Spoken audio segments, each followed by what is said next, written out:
Gente, agora eu quero te convidar para um assunto muito importante que nós vamos trazer aqui para o estúdio. Eu estou falando do setor de avicultura, que atravessa, inclusive, um momento histórico no Brasil. E sobre esse contexto nacional, a gente sabe que nos possibilita um olhar também especial para o que acontece aqui no Amazonas. E eu pergunto a todos vocês, será que a produção nacional de ovos bateu recorde em 2025? Bateu, gente. E para falar sobre esse tema, nós recebemos aqui o administrador de empresas e também fundador da Granja Melo, que é o Rodrigo de Souza. Muito bom dia, Rodrigo. Seja bem-vindo. Bom dia. A gente falou rapidamente aqui nos bastidores, mas em relação ao estado que mais produz ovos hoje é São Paulo. Isso, ainda é o estado de São Paulo, né, com o maior produtor. Como eu havia comentado, tem a capital do ovo chamada, né, Bastos, é o município que mais produz ovos no Brasil e ainda exporta para todos os outros estados. Então o Amazonas ainda tem um pouquinho de ovo de São Paulo que chega até o nosso consumo, né? Então a gente precisa fomentar cada vez mais a produção local dos avicultores.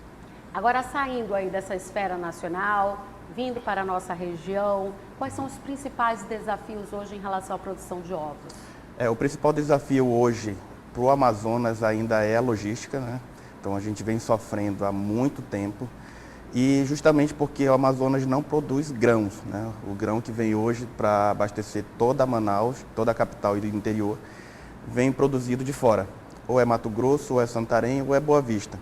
Então a gente depende exclusivamente das rodovias, que também não tem uma rodovia tão acessível aqui no Amazonas, como nós sabemos, nosso karma nacional, a BR-319, não é acessível. Nosso karma é bom, dá para escutar dessa maneira. Então acaba que isso encarece muito mais o nosso custo, né? E fica um pouco não competitivo em relação aos demais estados, justamente por não ter uma matéria-prima plantada e cultivada no estado. Muito bem. Falamos aí da produção dos ovos nacionalmente, agora a gente está falando um pouco sobre a produção aqui no Amazonas. E aí, vamos falar mais ainda, mas eu te pergunto, em relação, se existe alguma pesquisa, alguns dados que você tenha em relação ao brasileiro, quantos ovos o brasileiro ele consome por ano? Você tem ideia? Tenho ideia. O brasileiro está consumindo na faixa de 287 ovos por pessoa a cada ano. E esse ano está previsto o consumo de 307 ovos por pessoa, né, no Brasil. Então a gente vê uma crescente no consumo, né? Além do crescimento da população normal, que todo ano a população cresce, ainda está um consumo maior da própria população já existente. E é justamente por conta do incentivo à alimentação saudável, né? O que acontece? O ovo, ele ainda é a proteína mais limpa a ser consumida. Então, o incentivo à saúde, ao bem-estar, a todo o nicho de bem-estar e saúde, o consumo do ovo vem tendo uma procura muito maior do que nos últimos anos. Então, assim, eu costumo falar que tem o antes pandemia e o depois pandemia. Depois da pandemia, muitas das pessoas realmente começaram a cuidar muito melhor da sua saúde e investir um pouquinho de tempo na educação física, um pouquinho mais de tempo em relação a lazer. Então, acaba que o consumo de alimentos mais saudáveis tem uma procura bem maior. E o ovo é o principal delas. Então, em média, são 260, é isso? 287 ovos por pessoa. 287 ovos por pessoa ao ano. Isso a gente não está falando da Graciane Barbosa. Isso mesmo. Ela leva um pouquinho essa média para cima. Eu brinco lá em casa dizendo que eu tenho uma Graciane Barbosa no ambiente doméstico, porque é a minha cachorrinha. Ela come ovo todo dia cozido. Muito bom, isso mesmo. Então ela come mais ovo que eu. Uma proteína saudável. Por falar em ovo, você trouxe aqui pra gente, para o Conexão Onda, me fala sobre esses produtos. Aqui é a nossa embalagem do delivery, né? Nós temos no delivery o ovo, faz o pedido nas lojas, a gente tem uma loja também de suplementos, justamente voltada para a área da saúde. Então, pela loja de suplementos, você pode fazer a compra do suplemento, o frete do ovo sair de graça. Então a gente faz o delivery com... São quantos ovos que tem normalmente? Aqui pega 2 cartelas de 60 ovos, né? Pega 60 ovos, 2 cartelas no total, isso. Certo. E aqui a gente trouxe o outro produto que também já estamos trabalhando, né? A gente tem uma empresa também fundada em 2018, que é a empacotadora de melo. E a gente, inicialmente eu comecei a trabalhar com milho, né? Por conta da granja. A gente mandava muito para o interior, milho de saquinho, de 1 quilo. Só que de uns 2 anos para cá eu comecei a trabalhar somente com alimentos, né? Empacotei farinha, empacotei um pouco de arroz e cheguei até o nicho de aveia em flocos. Então a gente está trabalhando com aveia em flocos, da de Melo, é a marca própria, justamente por Rodrigo de Melo. E a gente está com esse produto novo no mercado, né? Está começando a sair já bastante para interior também. Eu tenho bastante venda para interior justamente por conta das demandas da granja. Então o contato de interior é bem mais avançado do que em Manaus. Mas Manaus também a gente já tem alguns clientes já parceiros. Muito bem, agora falando um pouquinho sobre a sua formação, formou em administração, é também fundador da Granja Melo, é isso? Formei em administração em 2013, estou um pouquinho velho, costumo falar que eu sou um novo velho. Formei em administração em 2013. É um jovem senhor? É um jovem senhor. Formei em 2013 em administração, fiz 3 pós-graduação, né? Sou pós-graduado em gestão empresarial, gerenciamento de projetos e Lean Manufacturing, né? Que é uma outra história da minha vida, que eu trabalhei por 14 anos no distrito, como comprador internacional.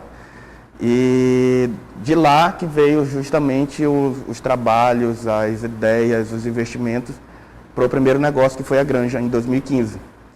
Então, em 2015, a gente fundou a granja num terreno familiar. O meu pai já tinha esse terreno há muito tempo.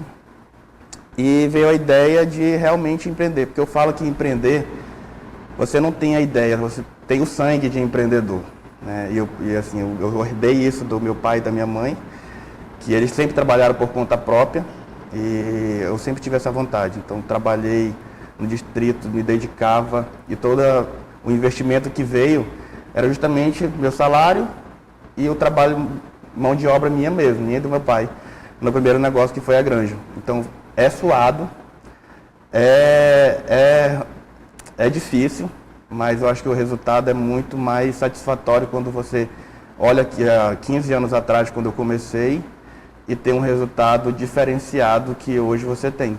Então, olha, a produção colocando aí imagens de todo esse trabalho que você fala, alguns momentos específicos. Mas me diz uma coisa, o Brasil hoje, ele exporta ovos para países? Você saberia me dizer? E quais são? A América Latina, a maior empresa de ovos da América Latina ainda é a Mantiqueira. Então ela ainda atende os países da América Latina aqui em algum momento, né? Por conta da demanda, que como é uma demanda muito alta que ela produz, ela tem a possibilidade de exportar. Que isso ela tem o CIF, é o Selo de Inspeção Federal. Isso dá a ela a opção de fazer essas exportações. Aí depende muito de como que está a cotação dos outros países, como é que está a produção dos outros países, e ela entra justamente para atender essas lacunas. Assim como acontece no Amazonas, que a própria Serra Verde, Mantiqueira, Passarão, outras granjas nacionais atendem o Amazonas com o CIF. A Mantiqueira também tem a opção de atender fora do Brasil. Mas a demanda do Brasil é muito, muito alta e acaba que consegue se consolidar toda nacionalmente, né?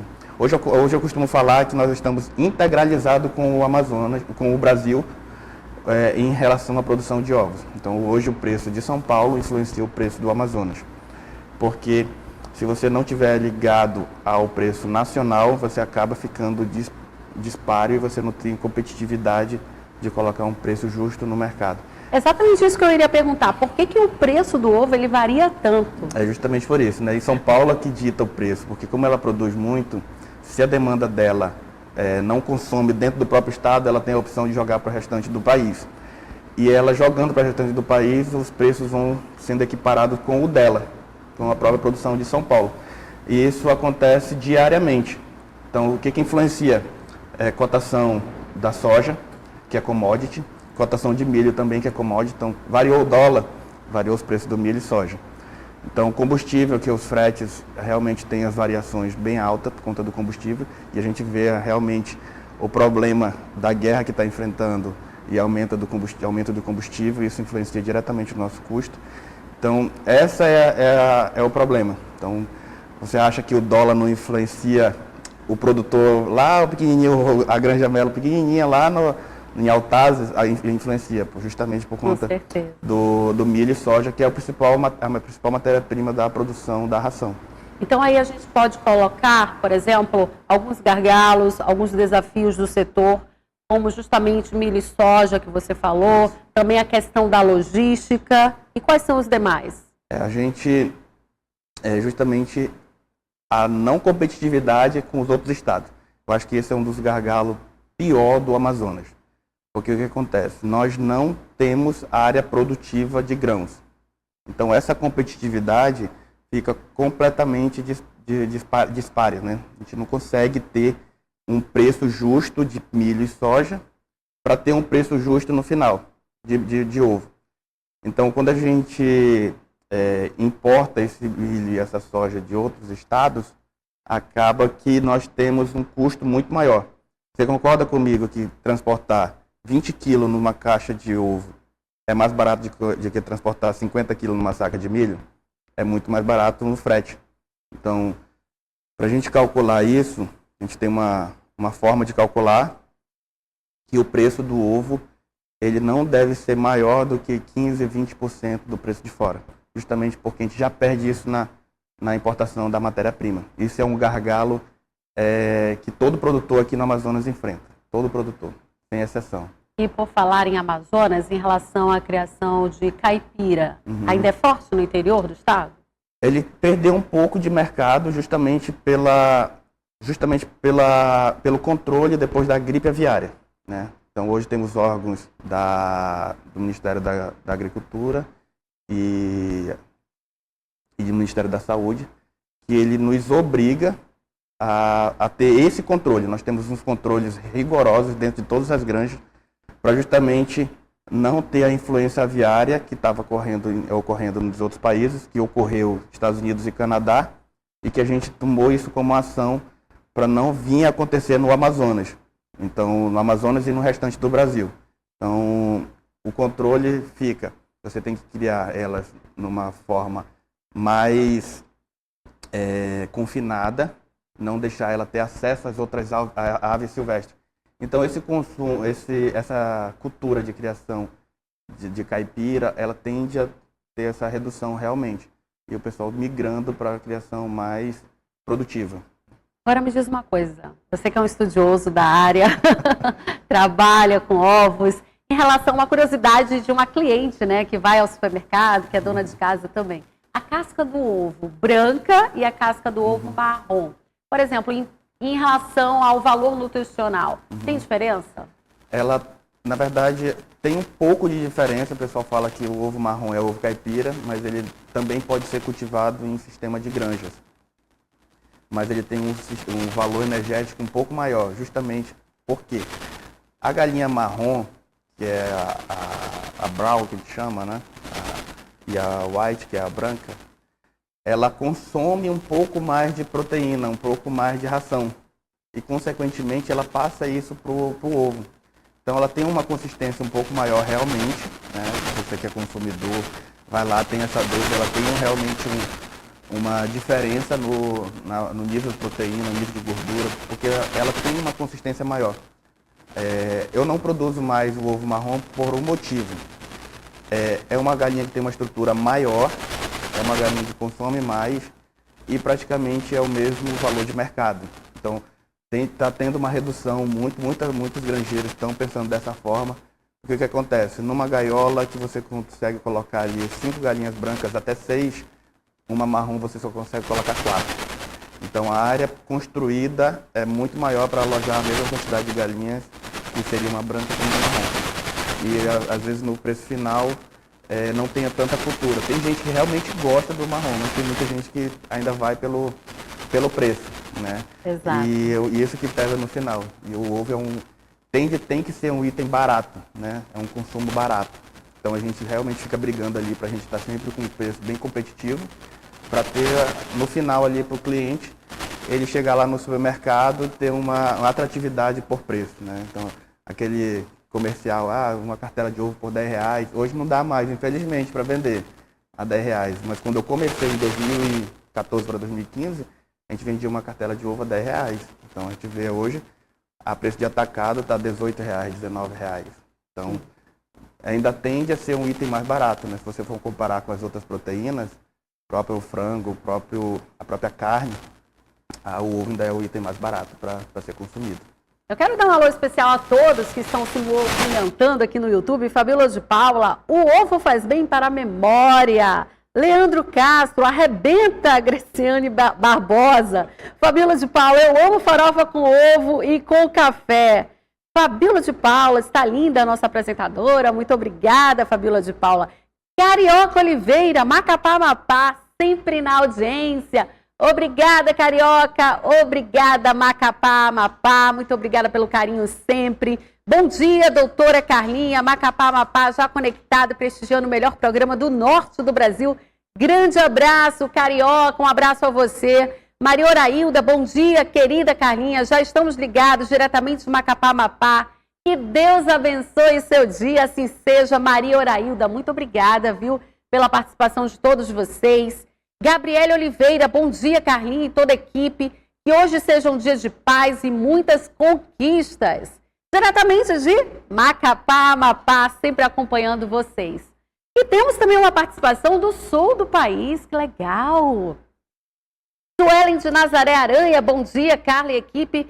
Prestigiando o melhor programa diretamente de Curitiba, Paraná. Um beijo, Curitiba. Eu tenho uma história linda com Curitiba. E Curitiba é a cidade do meu coração, muitas pessoas sabem. Camila Guedes, Granja Melo, o melhor ovo de Manaus. Obrigada, Camila Guedes, também pela participação. Então vamos lá para as suas considerações finais, as pessoas de repente querendo mais informações, como é que elas podem fazer, quais são os contatos, Instagram, fica à vontade aí. Quem quiser consumir o ovo da Granja Melo, né, nós temos aqui o Instagram, Granja Melo AM, e o meu próprio Instagram também, Rodrigo Melo 92. A gente está lá disponível em todas as plataformas, né? A Aveia também tem na de Melo Suplementos, né? No Instagram, na internet. Então, eu gostaria de finalizar com uma palavra que eu sempre estou usando, né? Empreender no Amazonas é para quem tem coragem, né? E a gente que vem empreendendo, vem lutando dia a dia, somos pessoas de coragem, realmente, porque não dá para fazer nada de diferente se você olha tudo igual aos demais. Então, as diferenças é que fazem a gente se movimentar. E eu costumo falar que eu sou diferente, né?